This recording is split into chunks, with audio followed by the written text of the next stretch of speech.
Hello and welcome back to Joe's Math Tools.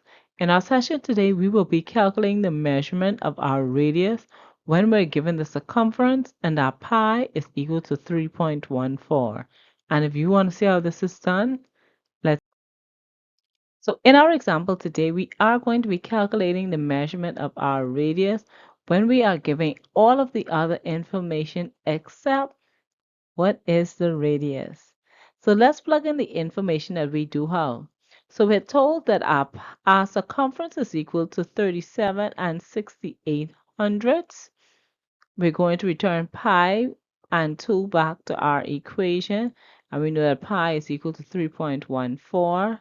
And then there's our unknown measurement for our radius. So now what we're going to do first is we are going to simplify the right-hand side of our equation by multiplying our 3.14 by 2. So we are going to multiply our 3.14 by 2, and then we'll begin transposing our equation. So 4 times 2 is equal to 8, 2 times 1 is equal to 2, and 2 times 3 is equal to 6. And we have 2 digits behind the decimal point, so we count 1, 2, and input that decimal point between our 6 and our 2. We have 6 and 28 hundredths, and this is being multiplied to our radius. And we do know that whenever we multiply a number to our radius, we will be combining the terms together. So this will be 6 and 28 hundredths r.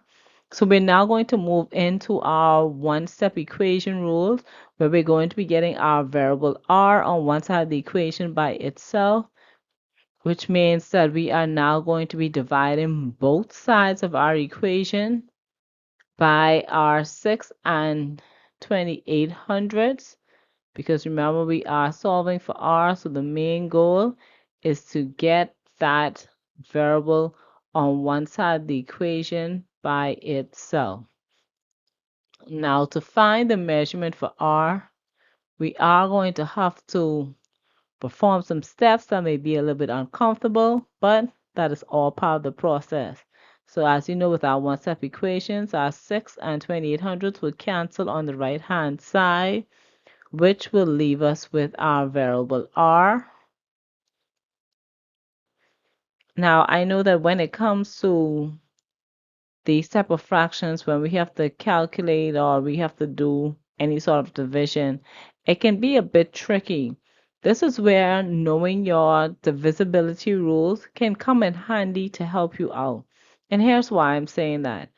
We know that with the divisibility rules, there are certain tips and tricks that we can use that tells us whether a number can be divided by another. So if you're not good with long division, and especially having to divide by 3-digit numbers, you may be a little bit hesitant to even get into performing any form of division, which I can understand. Um, so when looking at these numbers, I know that 68 and both 28 are divisible by the number 4. And your divisibility rules tells you that if the last 2 digits of a number can be divided by 4, then I know that that entire number can be divided by 4. So I began by reducing this fraction by dividing both numbers in this fraction by 4. And in dividing 37 and 68 hundredths by 4, this gave me 9 and 42 hundredths. And in my denominator, I got 1 and 57 hundredths. We apply that divisibility rules here for the last two numbers, which is how I divided to get these two numbers. Now, here's one thing I have to admit that I usually do whenever I have to perform any division of this sort. If I am dividing, for example, a 3-digit number into another 3-digit number, I know that that's going to be a lot of tedious working that I myself, even as a math teacher, doesn't really want to do. So here's one of the things I do. Now with multiplication, multiplication gives us a little tips with our numbers as we work through them. So when looking at my 157, I'm going to be on my 157 hundredths. I notice that in 9, the last digit of 9 is a 2. And I thought about the number 1 and 57 hundredths, and I was like, what number in the 7 time table would give me a 2 as the last digit? And the number that came to mind was 6, because I know that 6 times 7 gives me 42. So in calculating, naturally, what I did is I just said, let's multiply the number by 6 to see if this will give me the number or how close I would get to that number. I look at the last digit, I got an idea and say, let's see what number gives me a 2 in the last digit when it comes to multiplying 7, because that is going to be the last digit of this number. So I said 6 gave me it. Let's multiply this number by 6 and see if I will get this number, my 9 and 42 hundredths that's in the numerator, or if I won't.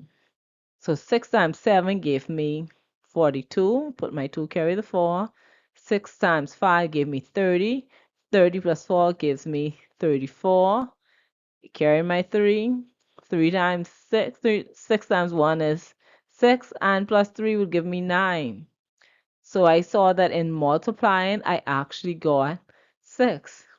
Now, I know that the logic behind working this question out may not always be sound for some numbers. For some numbers, you will have to go through that division. That is going to be tedious, and it is going to be painful for some of you. But again, when it comes to working out numbers in this format, this is where knowing your math rules comes into play, and it makes your life easier. Because when you have these 3 and 4 digit numbers that you know you're going to have to perform division, see how much of the number that you can break down by using simple division, finding factors. For example, we know that both of these numbers are even numbers. Both of them ended with 8. We have 68 and 28. We know that both of them could have been divided by 2. So if you needed to divide it by 2 more than once to reduce your fraction, do that.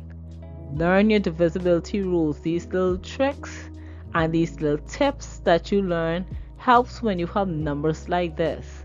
And then, like I said, when it came to my 9 and 42 hundredths in my numerator, so looking at that 9.42, again, I didn't want to dive into a 3-digit division, so I looked at the link between my numbers. As always, practice, practice, practice, and I'll see you right here in the next video on Joe's Math Tools, where we make math easy.